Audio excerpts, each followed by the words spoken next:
नमस्कार शेतकरी बंधूंनो, आपण इगतपुरी तालुक्यातील बोरटेंबे या गावामध्ये आहेत. ह्या गावामध्ये आपण यावर्षी भाताच्या शेतीमध्ये एक यंत्रे लागवड हा प्रकल्प आणि शेतीशाळा याच्या दरम्यान घेतले ते आता आपण आज अंकुश हरशेंडे यांच्या वावरात आहे. त्याचा आपण नक्की त्यांनी हे जुगाड कसं केलं काय केलं सविस्तर माहिती होणार आहे. या शेतकऱ्यांच्या प्लॉटवर आपण आहे.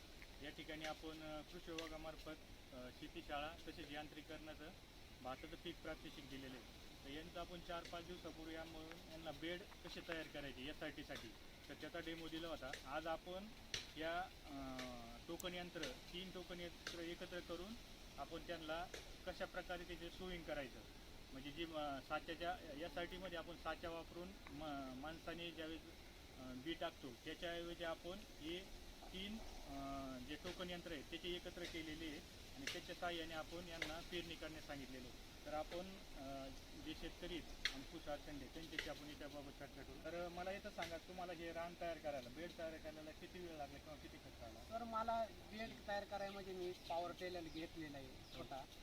त्याला मला फक्त 5-6 हजार रुपये खर्च येतो. 20 क्षेत्राला 35 गुंठ्याला.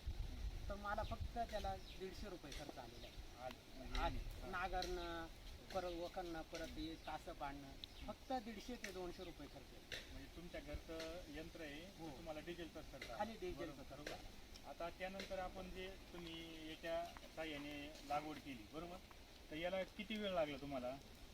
याला जर पेरण्याला ना मोजून 1.5 तास लागलेले आहे सर. 1.5 तास. हो. आणि याच्यात बी किती वापरलं गेलं? हे म्हणजे 35 गुंठ्याला फक्त 6 किलो बी पडलेलं आहे. 6 किलो बी. हो म्हणजे बियाण्याची बचत झाली, हो मजुरीची पण बचत झाली. बरोबर. आणि या दोन्ही याच्यातलं अंतर किती रो मधलं? त्याच्यात 25 सेंटीमीटर आहे. या रो मधलं अंतर दोन्ही 25 ओळीतलं बरोबर? अंतर 25 25. आणि आणि रोपातलं अंतर? रोपातलं अंतर ते 15. 15.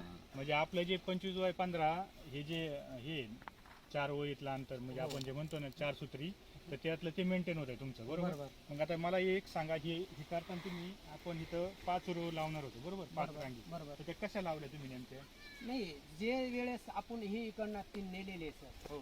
आणि तिकडनं आता 2च आणायचे. हां. तर तो जो येतोय ना तिथं तासामध्ये हो. तो वरती तरंगतो. तो जो फिरला नाही सर हां. तर त्याच्यातून बीज पडत नाही. हो. फक्त आपल्याला 2 पाहिजे तर 2च फिरत जाताना तुम्ही 3 याने केलं आणि येताना 2 येणे. हां. हे असं 2दा जाऊन यावं लागतं हो. असं. आणि टोटल किती वेळ लागला म्हणजे तुम्ही पाहून तास? फक्त 1.5 तास लागलेला आहे सगळ्याला. तास. म्हणजे थोडंसं उन्हाची बसणं हां. करणं थोडं आराम करणं अंकुश भाऊ, याच्यामुळे- मला एक गोष्ट सांगा. आता तुम्ही हे जे जुगाडी मला आपण शेतकरी स्वतः केलेलं जुगाडी तर बरेच शेतकरी सिंगल चालवतात, पण तुम्ही ते 25 अंतर मेंटेन व्हावं 15 सेंटीमीटर अंतर मेंटेन तिथे जुगाड कसं बनवलं काय काय अशा पद्धतीने? सर हे ना मी गेल्या साली केलेले होते. एकच टोकन लावलेले. हां. तर आपल्याला चालताना थोडंसं असा झोक जातोय मातीमध्ये पाय फसरतोय तर त्याच्यामुळे ना असं वाकडे तिकडे चालतंय. तर मी एक अंदाज लावला की जर समजा 2 जर लावले तर थोडंसं आपलं जे असे वाकडे तिकडे किंवा असं पडणं थोडंसं व्यवस्थित चालत. त्याच्यापेक्षा मला 3 भेटले ना तर 3ही लावले ना तर एकदम सरळ चालत होते आणि ते असे वाकडे तिकडे फिरत नाही. तुम्ही पाहिलं तर मित्र आता पहा हे ऑलरेडी हे 3 आपण टोकन यंत्र 1, 2, 3 याच्यामध्ये 25 सेंटीमीटर हे अंतर आणि 15 सेंटीमीटर आणि 3 यंत्र एकत्र जोडलेले आहे याच्यामध्ये शेतकऱ्यांनी. आणि याच्यामध्ये जोडल्यामुळे याच्यात महत्त्वाचा विषय आहे की जी लागवडीला जो कालावधी लावतात कमी झालेला आहे याच्यामध्ये. महत्त्वाचं ॲट ए टाइम 3 रो याच्यामध्ये चालणार आहे आणि जाताना 3 रो आणि येताना 2 रो केलं तर आपलं बरोबर आपल्याला 5 रो याच्यामध्ये व्यवस्थित त्या मेंटेन होणार आहे आणि बाजूने ते बरोबर ओढला व्यवस्थित का बेडवर व्यवस्थित लागवड याच्यामध्ये होणार आहे. तरी ह्या पद्धतीने आपण जे शेती शाळा गेली तर प्रत्यक्ष आपण पाहूया आता हे यंत्र चालतं कसं आणि कशा पद्धतीने शेतकरी हे पुढे पेरत चालतं. 15 सेंटीमीटरवर रोप पडतो त्या पद्धतीने ह्या स्थितीने आपण आरामशीर टोकन पद्धतीने बऱ्यापैकी भाताची लागवड याच्यामध्ये करू शकतो.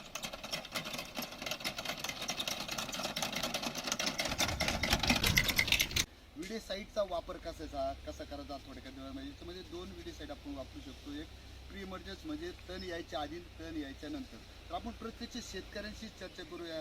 अंकुश भाऊ, साधारण तुम्ही बेड तयार करायच्या आधी कुठलं औषध मारलं विडीसाईड आणि नंतर कुठं वापरायचं? तर हे जे पेरणीच्या नंतर आपण पाणी दिलं दुसऱ्या दिवशी लगेच हा गोल जर मारला तर याच्यात काय आहे माहिती का, जो बियाणं असते म्हणजे गवताचं तणाचं बियाणं असते ते उतरून हे देत नाही.